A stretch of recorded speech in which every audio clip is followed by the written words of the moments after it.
Naging malugod ang pagsalubong ng ilan nating mga kababayan sa Vietnam sa pagdating ni Pangulong Bongbong Marcos para sa kanyang 2-day official visit sa naturang bansa. Nagpahayag naman ng pasasalamat ang Pangulo sa mga OFW roon dahil sa kanilang mainit na suporta.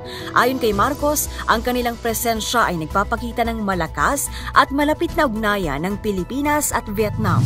Isang patunay na malapit na ugnayan ng ating dalawang bansa ay ang tinatawag nating people-to-people connections. At kayo, ang mga Pilipino na nandito sa Vietnam, ang patunay kung gaano kalapit ang ating mga bansa.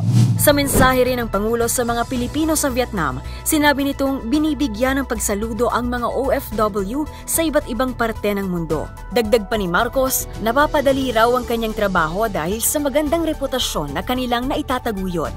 Nangako naman ng Pangulo na patuloy ang mga pagsisikap ng administrasyon sa tulong ng mga miyembro ng kanyang gabinete upang labanan ang kahirapan sa ating bansa lalo na pagkatapos ng pandemya.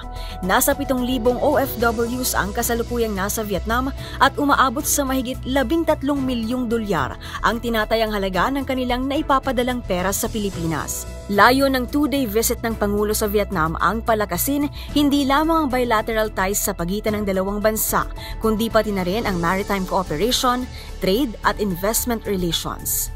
Mula sa kauna-unahan sa Pilipinas, DZRH, ito si Pamela Adriano.